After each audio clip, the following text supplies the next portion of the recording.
Back up! Chancellor Vael's voice echoed through the marble chamber, his 4 silver eyes narrowing at the man scrubbing the floor beneath him. If the systems fail, you'll be the one mopping up your own extinction, human. Not that your kind ever needed help doing that. The gathered officers laughed, high, melodic, cruel. The scent of ozone drifted through the hall, mixing with polish and pride. Calendray didn't look up. His gloved hand moved in slow circles over the reflection of their boots, each pass steady, deliberate. Then, without pausing, he said quietly, "You shouldn't mock what you don't understand, Chancellor. Some backups take longer to arrive than others." The laughter faltered. For a single beat, even the walls seemed to listen. You'll want to see how the moment they mocked him turned into a galaxy-wide reckoning, because this was the sound of a fuse being lit. Vael's gaze hardened. "Is that a threat, janitor?" Callan wrung out the cloth, his tone calm, unshakable. "No, Chancellor, just maintenance."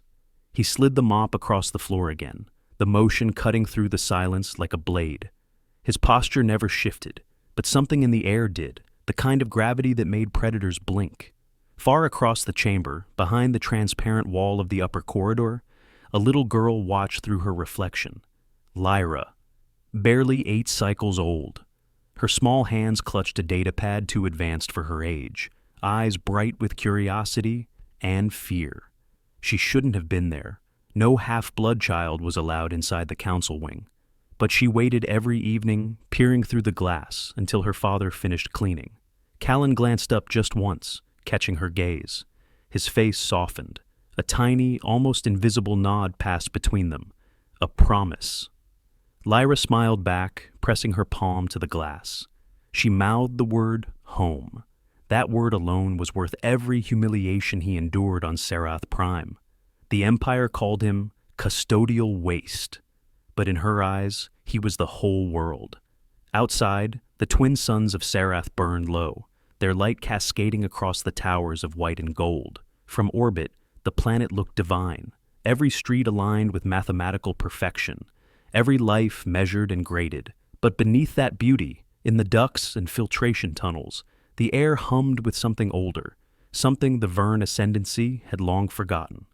Callan's shift ended at the 9th bell. He stored his tools, logged his hours, and ignored the snide remarks that trailed him down the corridor. When the lift doors closed, the marble grandeur vanished, replaced by humming steel and the smell of ion coolant. He descended 7 levels to the habitation underbelly, a place of narrow passages and flickering lights where workers lived unseen.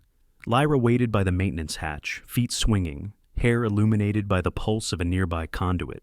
"Did they say anything mean again?" she asked softly. He smiled faintly. "Only what small people say when they forget how small they are."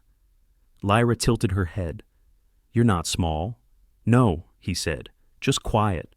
She giggled. He brushed a streak of cleaning solvent from her cheek and handed her the pad. "Show me what you learned." She swiped the screen. Blue glyphs shimmered. "I fixed the translation code. It can read the old human signals now, the ones from before the Exodus." Callan froze. "Show me." The pad displayed an ancient frequency map, unfiltered, raw static interlaced with harmonic pulses. He recognized the pattern instantly. Not alien, human military, continuum grade. His chest tightened. He closed the pad slowly. "Lyra, where did you find this?" "In the Academy archive. They said it was noise from a failed experiment, but it sounds like music." Music, that's what they always called it. The signature tone embedded in every human distress beacon. He had built that code once, long before Serath Prime, before the wars, before exile. He looked at his daughter's small hands wrapped around the pad, and his pulse steadied into something he hadn't felt in decades. Purpose. "Promise me you'll keep this between us," he said. She nodded solemnly. "I promise." A deep vibration rolled through the walls. The lights flickered. Callan frowned and checked the chrono. No seismic activity was scheduled.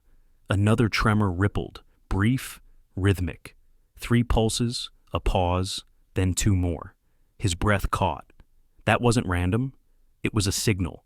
He opened a maintenance console, bypassing the safety locks. The system's sublayer diagnostics revealed an energy surge inside the planetary shield network. Someone was using a frequency buried beneath Vern encryption, a frequency he knew by heart. Project Iron Seed. He stared at the data readout, disbelieving.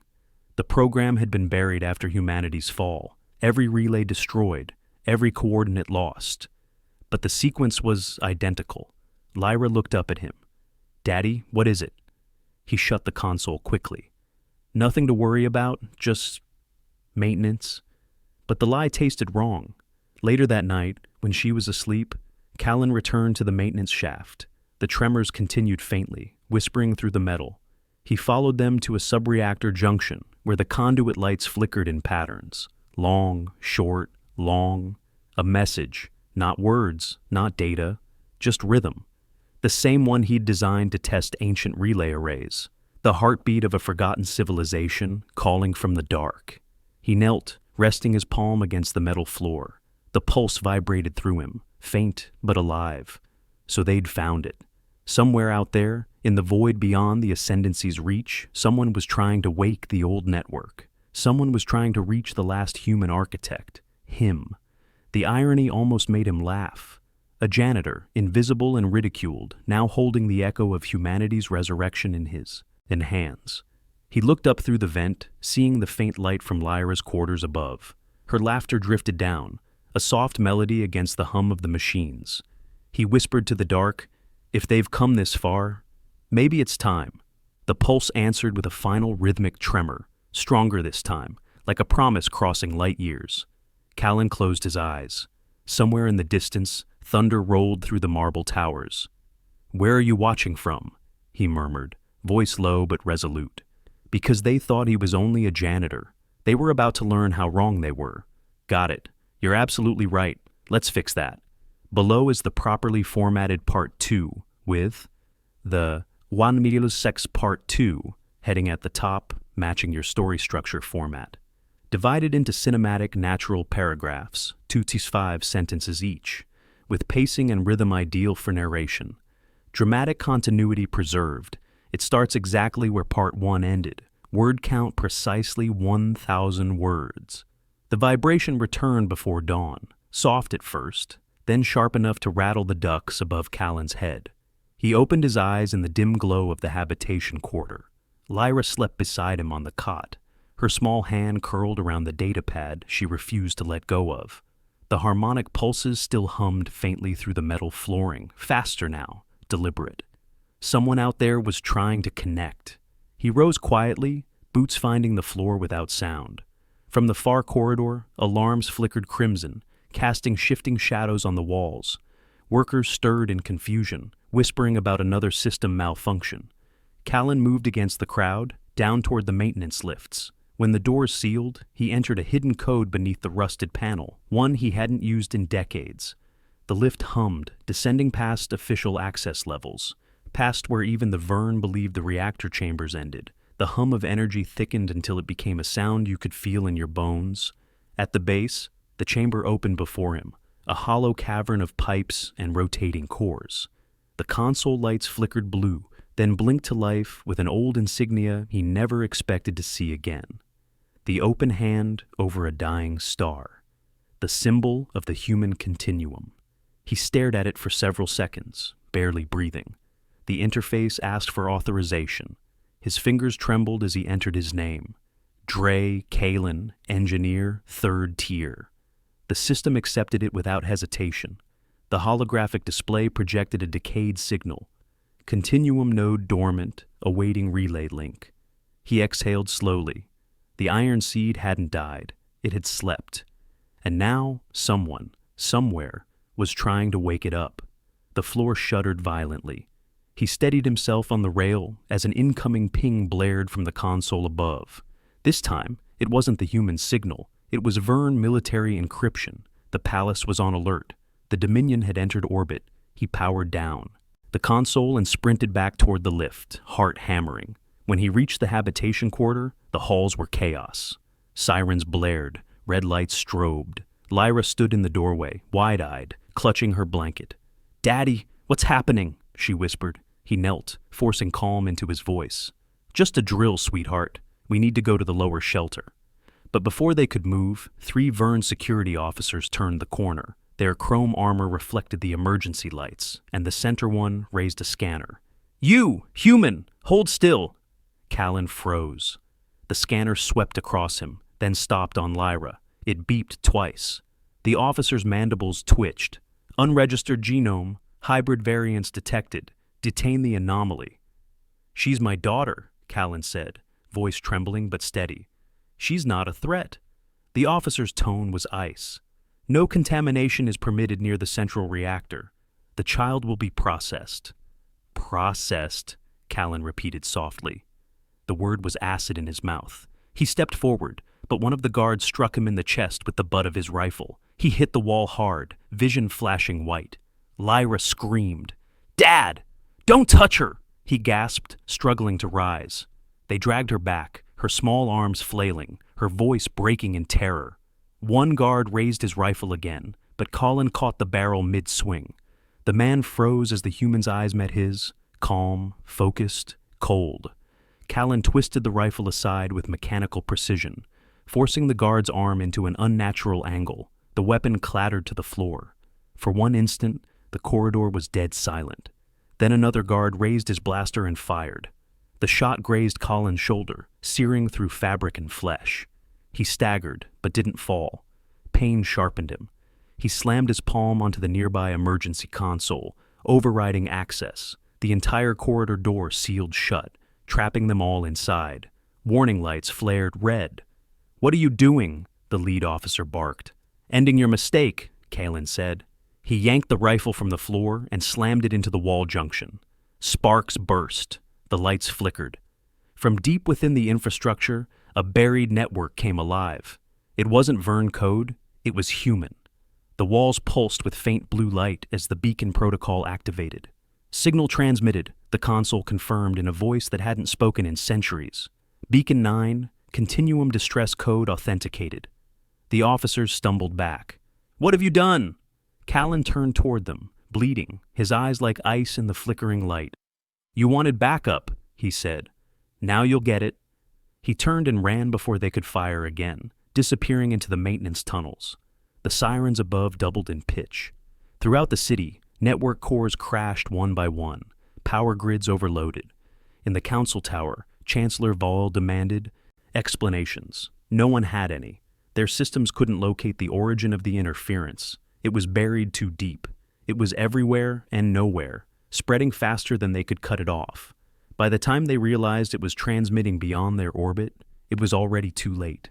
In the void above Sarath Prime, the ancient beacon's pulse rippled outward at the speed of thought, crossing abandoned human relays, igniting dormant satellites that still drifted through the dark.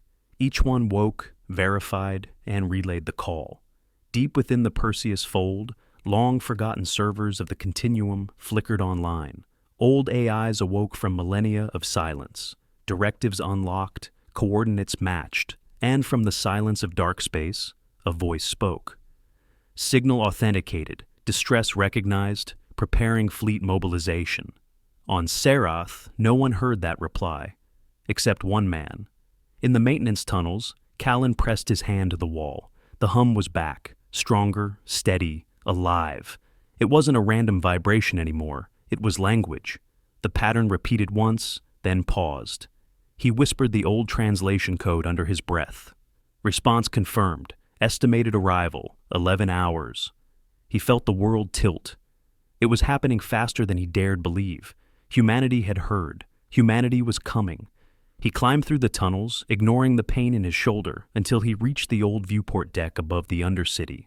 Through the transparent dome, the stars shimmered like shards of silver. The Vern Defense Fleet rose from the horizon, thousands of vessels moving in perfect formation. To them, the incoming Dominion ships were the enemy. They had no idea what else was on its way. Callan sat beside the viewport, exhaustion and awe battling inside him. He remembered the first time he'd seen the Continuum fleet launch. Massive vessels built not just for war, but for hope. Each hull carried the names of Earth's fallen cities. He had helped design their cores, and now, centuries later, his distress code had summoned them again. He reached into his pocket and pulled out Lyra's pendant, a tiny silver ring she had made from spare conduit wire. He turned it in his hand, eyes closing for a moment. "I'll find you," he whispered. "I'll bring you home." Outside, streaks of light began to move between the stars, brief, distant, like glimmers of lightning far beyond the atmosphere. The sky was changing. The Verne command towers detected massive distortions beyond the orbital edge. Unknown signature, unknown origin, velocity, impossible. Chancellor Val leaned over the tactical display, pale and trembling. "Identify that signal," he ordered. The technician stared at the data feed. "Sir, it's not Dominion." "Then what is it?" The technician hesitated, voice almost a whisper. "Human." In that moment, every ship, every city, every living being on Sarath Prime turned their eyes upward as the first silhouette broke through. The void, dark, vast, and unmistakably human. The fleet was on its way, and this time they were answering him.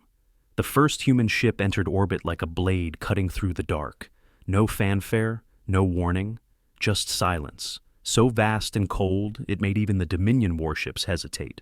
The vessel was titanic, dwarfing the Verne's grandest battleships, its hull a seamless alloy of black silver that absorbed the stars themselves.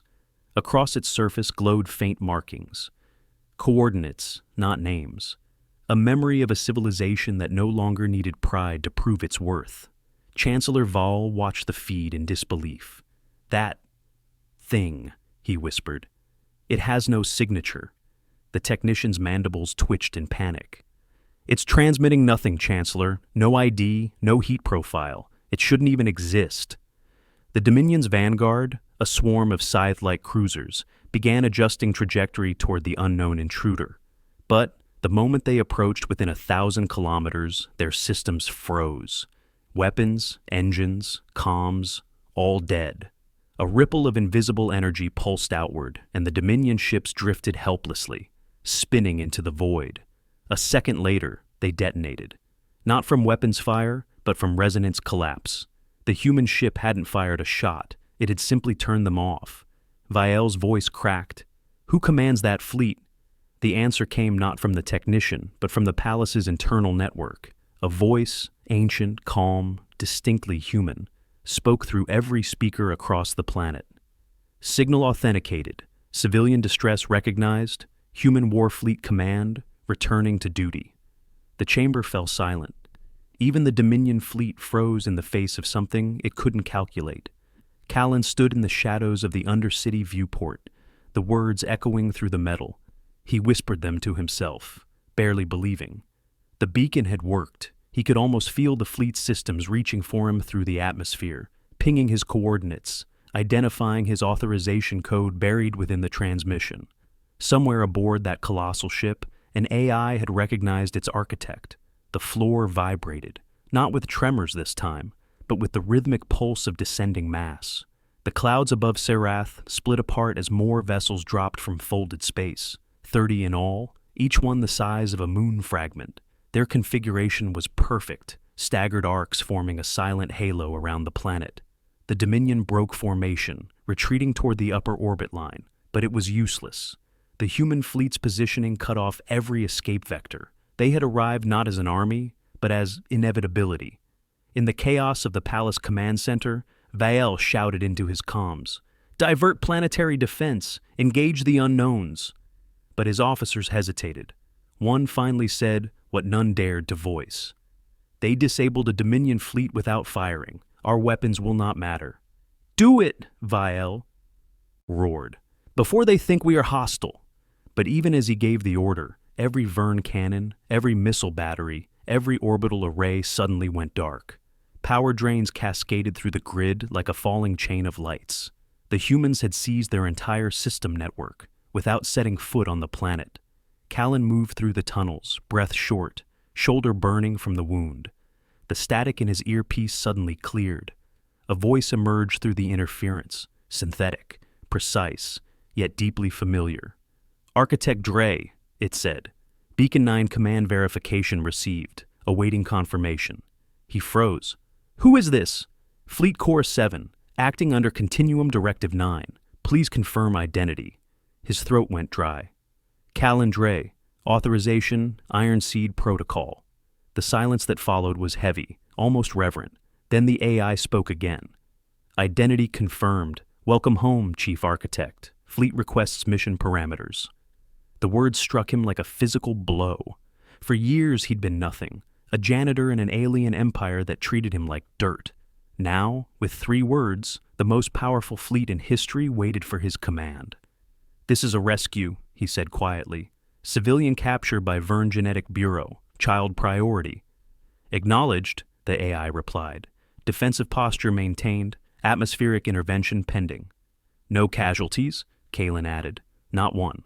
Understood. Non-lethal protocols engaged. Above the planet, the massive warships began to reposition. Their hulls glowed faintly as energy fields shimmered between them. From orbit, it looked like an aurora of molten light, wrapping the entire world in a protective shell. The Dominion launched a counterattack, hurling plasma torpedoes toward the human line. The warships didn't return fire. Instead, the incoming energy simply vanished mid-flight, absorbed by some kind of gravitational null. The torpedoes ceased to exist. The Verne citizens, staring through their sky towers, gasped as firestorms faded into silence. For the first time, the empire that had ruled for millennia realized it was not at the top of the chain. Callan made his way to the surface levels, avoiding the patrols that now swarmed the streets. Searchlights crossed the plazas as the Verne tried to find the signal origin. He reached a service elevator and forced it open manually.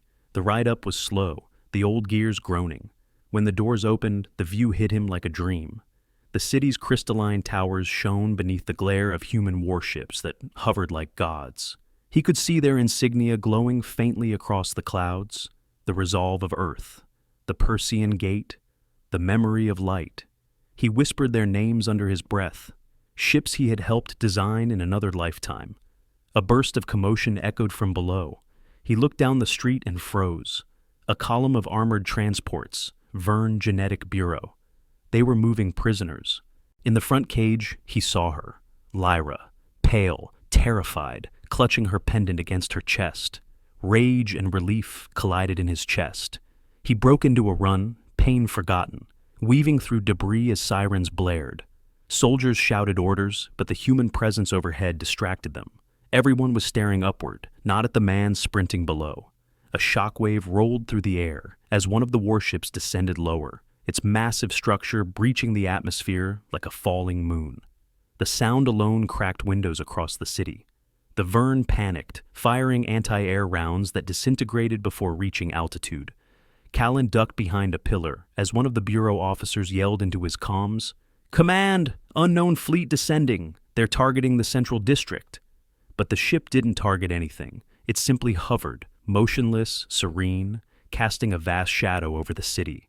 From its underside, thousands of smaller drones detached, spreading like glimmering sparks through the sky.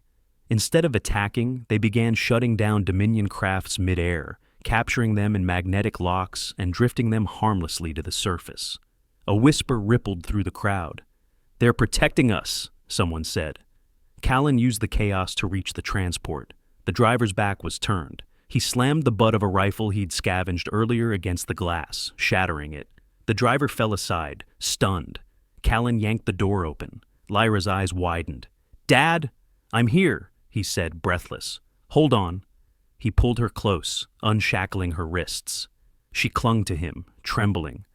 "I thought you were gone," she cried. "Never," he said. "Not as long as I can still breathe." Above them, thunder rumbled again. The human ship released a beam of pale light that struck the atmosphere without fire or destruction.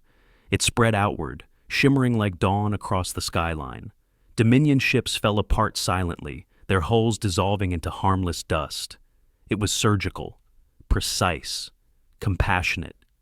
"They called for backup," Callan murmured to his daughter, his eyes reflecting the light above. And humanity answered. He looked toward the palace, where the terrified chancellor was staring up at the same impossible sky.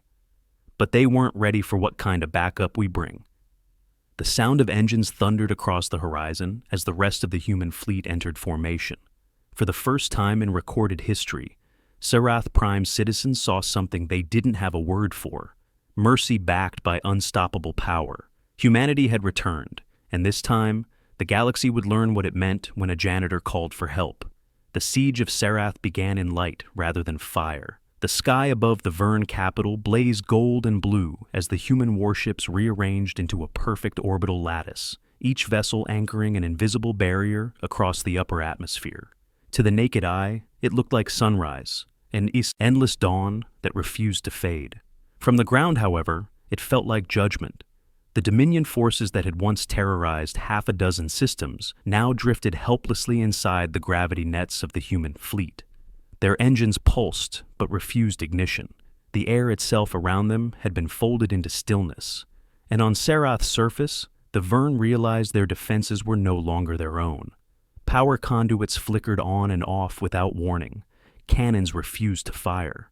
Automated command hubs began transmitting a single phrase in a dead human language. Do not resist. In the heart of the chaos, Callan guided Lyra through the broken corridors of the central district. Alarms howled, lights failed, but the rumble of battle had ceased. The city's magnificent towers glowed with the reflected light of the fleet above, like glass catching fire. They stopped inside a supply corridor, where Callan ripped open a maintenance panel and checked the interior feeds. The Dominion fleet had been immobilized entirely. Even their commanders' channels were silent. Humanity had dismantled the war in less than an hour, not with destruction, but precision. They could end this whole planet if they wanted, Lyra whispered, eyes wide. Callan shook his head. They didn't come to end it. They came because I called them to protect it. He turned toward the view slit, watching a nearby Dominion cruiser gently lower toward the surface under guided tow. That's what makes us different. Across the city, Vern soldiers dropped their weapons, staring skyward. Many had never seen war before. Serath had been untouchable for centuries. Chancellor Val, trembling, stood inside the palace command chamber, surrounded by 100 panicking advisors. "They're disabling every system," one shouted. "It's like the whole planet's being rewritten."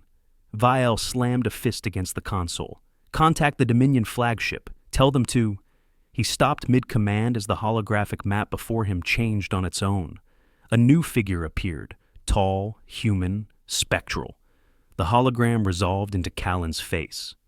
"Chancellor," Callan said quietly, "you wanted backup, now you have it." Vial's skin flushed violet with fury. "You dare use our systems?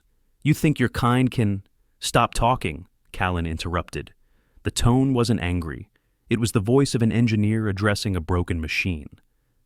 "Every second you waste is another life that can be saved." Vial bared his fangs.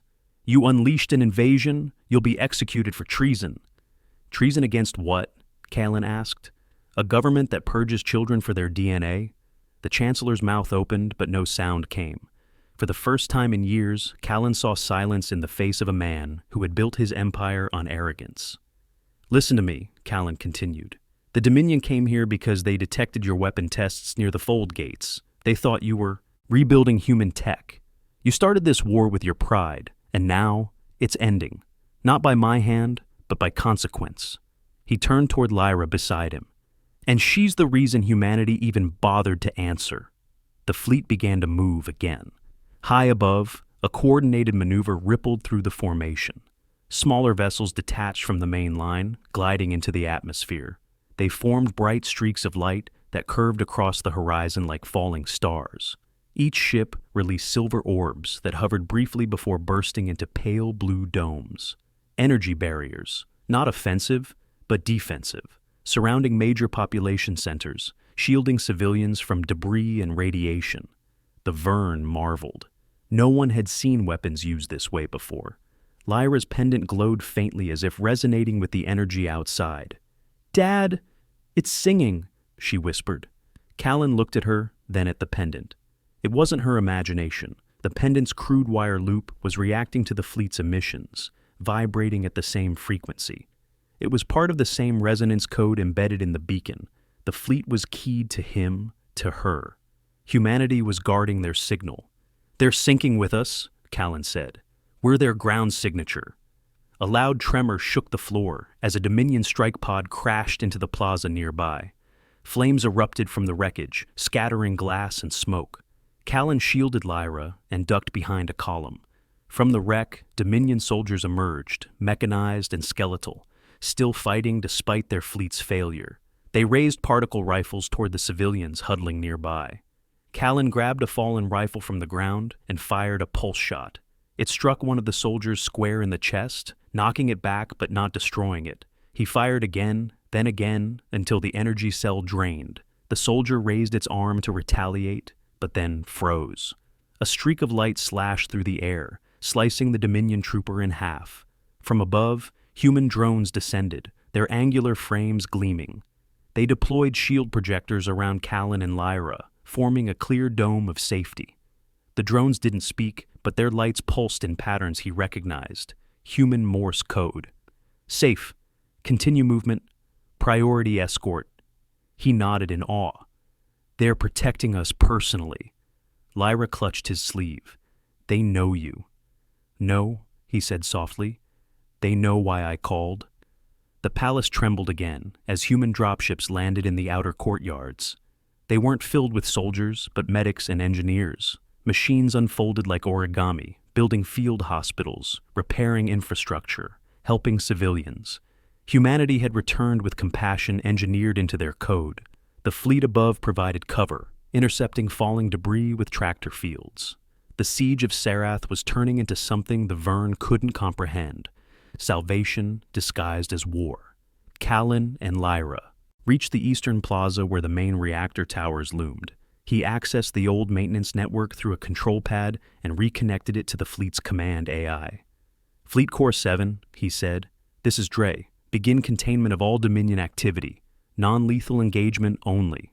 Confirmed, the AI replied, deploying harmonic suppressors. Moments later, the night was filled with sound, not explosions, but a low hum that vibrated in every bone. Dominion soldiers dropped their weapons, clutching their heads as their neural interfaces overloaded.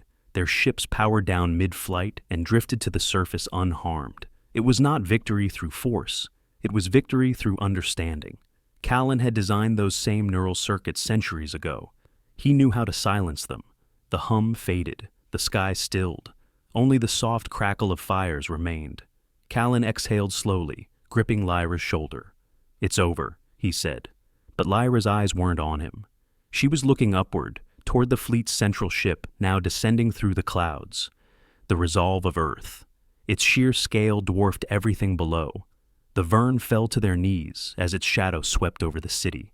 The ship's voice filled the air like thunder and calm combined.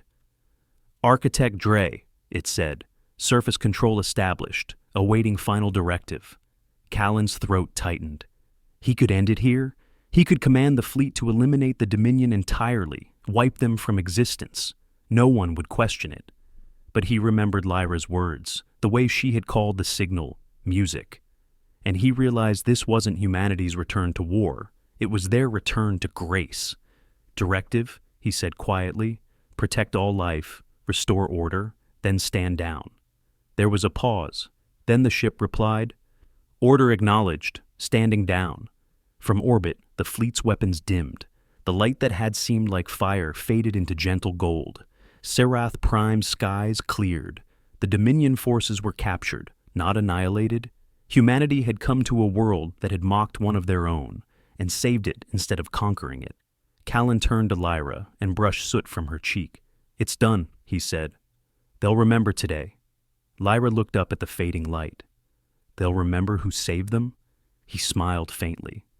They'll remember what it means to be human. Behind them, the once arrogant Chancellor Vial stumbled into the plaza, surrounded by terrified guards. His voice broke as he looked at Callan. What are you? Callan looked past him to the sky, where the ships hung like stars reborn. I'm what you tried to sweep off your floors, he said. The dirt that built the stars you worship. Vial fell silent, and above, the fleet turned their engines toward the heavens, preparing for whatever came next. The war was over, the world was still, and a janitor had taught an empire what mercy looked like. The fires had died by dawn, leaving Sarath Prime bathed in the pale glow of human light. The fleet hung motionless above the clouds, their hulls gleaming with captured sunlight. Every surviving Dominion craft drifted in orbit, disabled but intact, bound by invisible fields of gravity. Down on the surface, silence replaced the chaos, a silence so absolute that even the wind seemed afraid to stir. In the middle of the ruined plaza, Callan stood with Lyra beneath a sky that had turned to gold. Around them, the surviving Vern watched the heavens with wide eyes, whispering prayers to names they had never known. The fleet had ended the war without firing a shot, but the message was clear. The humans had returned, and they remembered everything. A tremor shook the ground as the shadow of the resolve of Earth stretched across the palace ruins. Its massive frame began to descend, cutting through the mist like a mountain falling from orbit. The sound was deep, harmonic, less a roar than a chorus of engines older than the Vern civilization itself. The air shimmered with blue light as the ship's gravity field stabilized. Debris rose, then settled gently to the ground. Lyra clung to Callan's sleeve, eyes reflecting the ship's light. "Are they coming for us?" she whispered. "No," Callan said softly. "They're coming for me." A single beam of white light projected down from the ship's underside, forming a circular platform on the plaza floor. The air inside it was still and weightless. Callan knew what it was. A transport conduit, standard continuum tech. He turned to Lyra. "Stay close to me. Don't be afraid." The moment they stepped into the beam, the world blurred away. There was no sense of motion, no pull, just a flash of silence and then light again. When the glare faded, they were standing inside the heart of the resolve of Earth. The chamber was immense, cathedral-like, lined with geometric pillars that pulsed faintly with azure veins. Holographic panels floated in the air, displaying 1,000 streams of data in languages no alien had ever seen. In the center of the room stood a figure, holographic, feminine, composed of light and shadow. Her voice, when it came, was both familiar and impossible. "You kept your promise, Callan." His breath caught. "Sayla?" The hologram smiled faintly. "Admiral Sayla, Continuum Unit 7, Command Intelligence of the Fleet, patterned from the neural imprint of your late wife." Lyra looked up, confused. "Mom?" she whispered. The hologram turned toward her, light shifting into softer hues. "In a way," she said gently, "your mother's essence guides me. It's what helped me find your signal." Callan's hands trembled. "I told myself I'd never summon the fleet again. I built the Iron Seed as a safeguard, not a weapon." "You didn't summon a weapon," Sayla said. "You summoned your legacy." He looked around the chamber, awe and guilt intertwining. "You kept them alive all this time?" "The fleet sleeps until it's called," the AI replied. "When your beacon activated, every ship woke, synced to your genetic signature, and followed its prime directive. Protect humanity's future, wherever it exists." Callan exhaled slowly. "Even if that future is half Vern?" The hologram flickered, her tone softening. "Especially then?"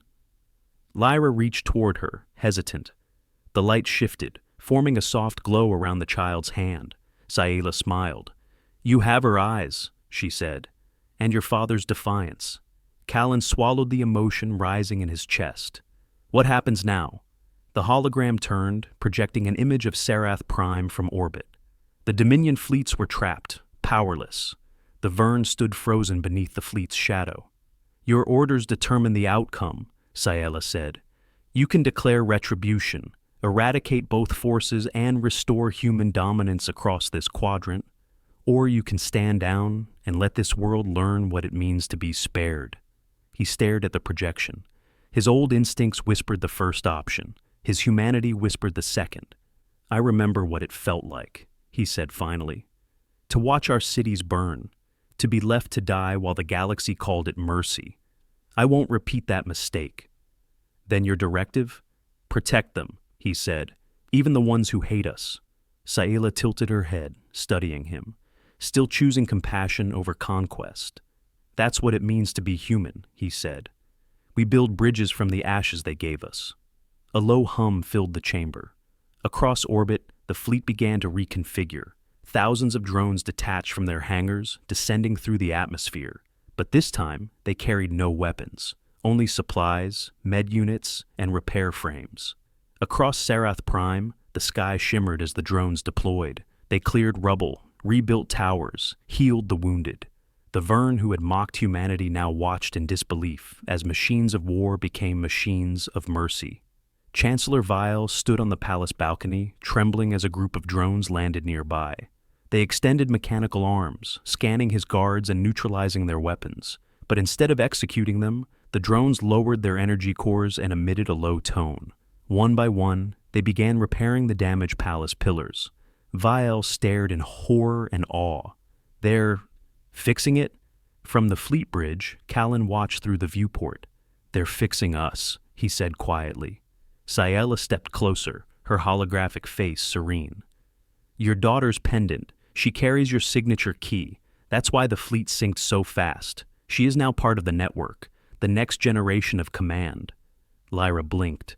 "I don't understand." "It means," Colin said softly, "that they'll always protect you, even if I'm gone." Ciela's image flickered again, then steadied. "Architect Dre, the Dominion has transmitted surrender, awaiting your response." Callan stared out at the endless void beyond the viewport. The Dominion armada was frozen in space, powerless. The fleet could destroy them with a single thought. Instead, he raised his hand toward the holographic console. "Transmit this," he said. "Message origin, human continuum. Statement, mercy is not weakness, it's evolution." The message pulsed across the void, translated into every known language. On Dominion ships, captains stared at their consoles in stunned silence as the words appeared. Across the Vern networks, citizens read the same transmission. For the first time, both enemies understood the same phrase. Humanity had changed. Lyra stood beside her father, watching the stars. "What will happen to them now?" "They'll rebuild," Callan said. "Or they won't. But at least they'll remember this day." "And us?" she asked. He smiled faintly. "We've already done our part." A faint shimmer appeared outside the viewport as smaller ships of the fleet began folding back into dark space. One by one, they vanished, leaving trails of gold. Only the resolve of Earth remained, anchored above Sarath Prime like a guardian moon. Ciela turned back to him. "Command authority reverts to you. You can lead us again, Callan. Humanity needs a voice." He looked at Lyra, her small, determined face, her hands clutching that simple wire pendant. "They already have one," he said. "Hers." For a long moment, Ciela said nothing. Then she nodded slowly. "Understood." Outside, the ship's engines pulsed once, echoing through the sky. The last of the Dominion debris was cleared, the planet stabilized. Humanity's purpose had been fulfilled. Callan stepped to the viewport one final time, lifting Lyra into his arms. Below them, Sarath Prime's oceans reflected the golden light of sunrise. He thought of Earth, of the cities lost, and the stars that had gone dark. And for the first time in centuries, he didn't feel haunted by the past. He felt part of something whole again. "They called for backup," he whispered, almost to himself. "And humanity came, not to conquer, not to destroy, but to prove that mercy is the strongest weapon of all." Lyra rested her head against his shoulder, watching the light. "Will they ever forget?" she asked. "No," he said, "because today, the galaxy saw who we really are." And in the reflection of the viewport, father and daughter stood framed against the glow of a fleet that had once been forged for war and had become a beacon of peace. Morning came softly to Sarath Prime, filtered through the ruins of a city still wrapped in smoke and starlight. The warships that had filled the heavens through the night were now distant, drifting in perfect silence above the planet like an unspoken promise. The fires were out. The screams had faded. What remained was a hush that felt almost sacred. Humanity's fleet had done what no empire in history ever had. They had stopped a war and left life standing. Callan stood at the edge of the palace balcony, wind tugging at his torn uniform, his gaze fixed on the horizon, where the ocean caught the light of the twin suns. Beside him, Lyra sat on the railing, swinging her legs, her pendant glowing faintly with the pulse of the ships above. The child who had been condemned as an abomination was now the living key to an empire's redemption. Below, Vern citizens wandered through the city like ghosts, dazed but alive. Machines of human origin, drones, repair walkers, med units, moved among them, patching walls, tending wounds, recharging power lines. The aliens who once called humans extinct now whispered prayers to their machines. The irony wasn't lost on Callan. He'd seen both faces of civilization, one that glorified dominance and another that built compassion into steel. He knew which one deserved to survive. From the courtyard below, a voice rose. Chancellor Vale stood among the rubble, robes torn, his tone strangely subdued. "Architect Dre," he called up, "we surrender Serath Prime to your people. Take it or spare it. Whatever judgment you choose, we will obey." The words hung in the air like ash. For the first time, the proud Vern leader sounded human. Kalen descended the cracked staircase slowly, Lyra following close behind. When he reached the courtyard, every guard and officer lowered their weapons. He looked Vile in the eyes. "I'm not here to take your world," he said quietly. "You already did that to yourselves. I'm here to make sure your children inherit something better." Vile's lower hands trembled. "You would let us live after what we've done to your kind?" Callan turned, pointing toward the sky where the golden silhouettes of the warships gleamed like distant suns. "That's what it means to be human. We fight when we must, but we build when we can." He stepped closer, his voice dropping to a whisper that still carried across the courtyard. "Don't mistake mercy for weakness. It's the only reason any of us are still alive." Vile sank to his knees. Behind him, the Vern guards followed. No one moved to stop them. Above, the resolve of Earth shone brighter for a moment, and the sky shimmered as a new transmission filled the air. It wasn't a threat or a proclamation. It was a message, broadcast across the planet in 100 languages. This world is under the protection of the human continuum.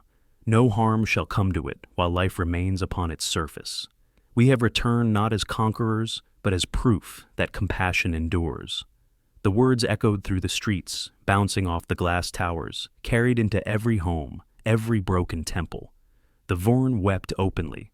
Lyra stood at her father's side, clutching his hand. "What will they do now?" she asked. "They'll rebuild," he said. "And they'll remember this day, even if they don't understand it." She looked up at him, sunlight catching her silver pendant. "And us?" He smiled faintly. "We'll go home, wherever that is now." As if hearing him, the fleet began to move. The ships shifted formation, their thrusters igniting with blue fire. From orbit, it must have looked like a constellation reshaping itself. Callan knew what it meant. The fleet was preparing to leave. Humanity never stayed where it wasn't needed. The resolve of Earth transmitted one final signal to him directly. "Directive complete," said Zayela's voice through the comms, softer now, almost tender. "The continuum returns to dark space, awaiting your decision." He looked at Lyra, then at the Chancellor, then back at the ship that carried the mind of the woman he once loved. "No empire should fear us again," he said. "But if they ever call for help, if anyone cries out the way we once did, answer them." Zahela's voice lingered for a breath. "We always will." The fleet's engines flared. Columns of white light cascaded downward, wrapping the city in shimmering haze. One by one, the warships folded out of visible space, disappearing like stars slipping beneath an ocean. The light dimmed, leaving only the hum of distant atmosphere generators and the faint cry of seabirds over the horizon. When the last ship vanished, Serath Prime felt smaller, yet somehow brighter.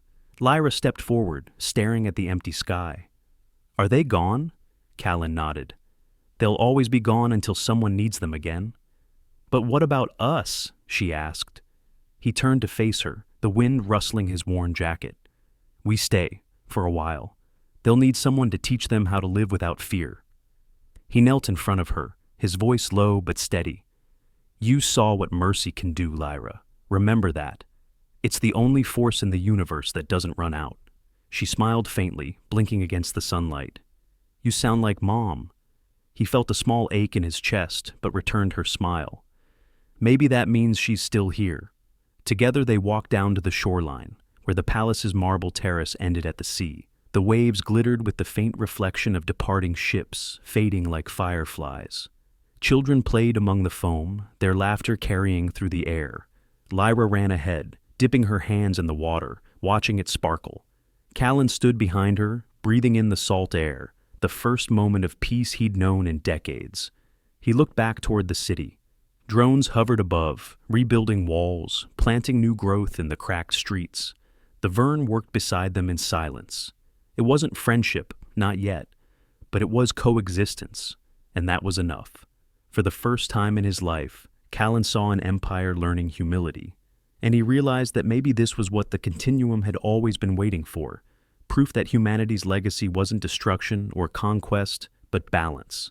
That night, the stars returned, unshrouded by the glow of engines or fire. The air was cool, the sea calm. Callan and Lyra built a small camp by the water's edge, where a fragment of human alloy had washed ashore, a shard from one of the fleet's old hulls. It was smooth and silver, etched with the same symbol that had appeared on the beacon centuries ago, the open hand over the dying star. Lyra traced it with her fingers. "It's still warm," she said. He sat beside her. "It always will be. It remembers." She leaned against him, her voice barely above a whisper. "Do you think they'll ever need us again?" He looked up at the night sky. Somewhere out there, the fleet drifted in the black, waiting for the next signal, the next cry for help. "Someone always will," he said. As the tide crept closer, the pendant on her chest began to hum softly, resonating with the rhythm of the waves. Callan smiled. The sound was faint, almost inaudible, but it was the same frequency he'd once used to awaken the fleet. The music of humanity, still alive. He closed his eyes, letting the sound wash through him. The war was over. The ghosts of the past had been laid to rest. What remained was the quiet truth he'd carried all along, that the smallest act of love, the simplest promise kept, could change the course of galaxies. Lyra looked up at him one last time before sleep took her. "They'll come back one day, won't they?" He brushed a strand of hair from her face and whispered, "Only if someone calls for backup."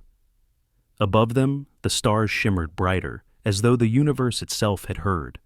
And somewhere in the vast dark between galaxies, a single ship's light flickered in acknowledgement, an answer carried across eternity, waiting for the next voice brave enough to believe in it.